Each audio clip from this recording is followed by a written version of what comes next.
అలాంటి కరుడు గట్టినటువంటి నేరస్తులతో రాజకీయం చేస్తున్నాం. అందుకే నిన్న ఒకటి జరిగితే వీరయ్య చౌదరి, సంతనూతలపాడు, పల్నాడు హత్యలు జరిగాయి. హత్యలు జరిగితే నాకు అనుమానం వచ్చింది.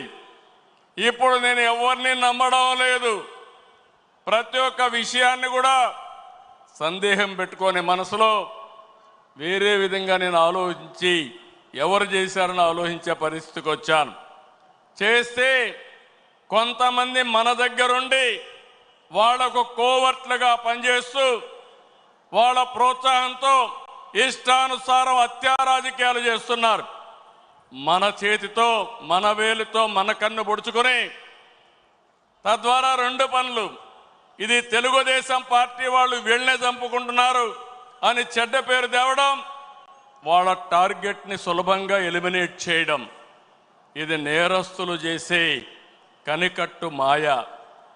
అందుకే చెప్తున్నా, ఎవరైనా సరే మన కార్యకర్తలు కూడా ఇలాంటి తప్పుడు పనులు చేస్తే ఏ కార్యకర్తను కూడా నేను ఉపేక్షించనని మరొక్కసారి మీ అందరికీ విజ్ఞప్తి చేస్తున్నా. మీకందరికీ ఆమోదయోగ్యమైతే గట్టిగా చప్పట్లు కొట్టి మీరు కూడా ఆమోదించండి.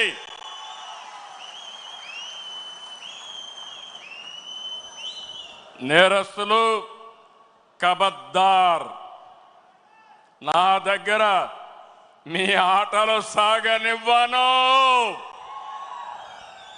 ఇది ఒక హెచ్చరిక.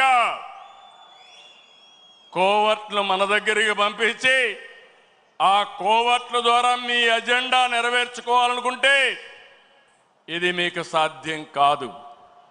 అందుకే మిమ్మల్ని అందరినీ కోరుతున్నా, వలస పక్షులు వస్తాయి, వలస పక్షులు పోతాయి, కానీ నిజమైన కార్యకర్త శాశ్వతంగా ఉంటాడు.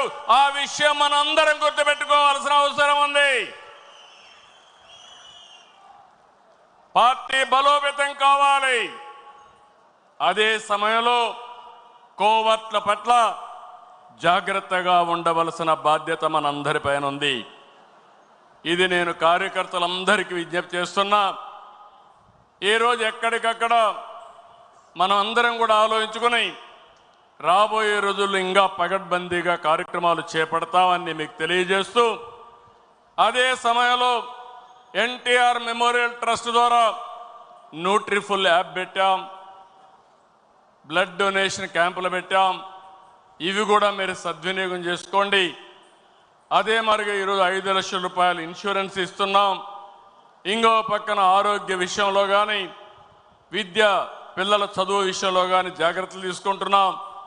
ఈ రెండే కాకుండా ఆర్థికంగా కూడా మన కార్యకర్తల్ని పైకి తేవడానికి ఎలాంటి కార్యక్రమాలు చేయాలనో అది కూడా ఆలోచిస్తున్నాం. 1 ఫ్యామిలీ 1 ఆంటర్‌ప్రెన్యూర్, అందులో మన వాళ్ళని కూడా ప్రాధాన్యత ఇవ్వడానికి ఆలోచిస్తున్నాం అని చెప్పి కూడా నేను మీకు తెలియజేస్తున్నా. అయితే ఈరోజు మీరందరూ కూడా ఈ విషయంలో కూడా కూటమి అంతా కూడా ఐక్యంగా ఉండాలి. 2029లో 2024 కంటే పెద్ద మెజారిటీతో గెలిపిస్తామని హర్షాన్ని ఆమోదాన్ని తెలియజేయాల్సిన బాధ్యత మీ అందరిపైన ఉంది.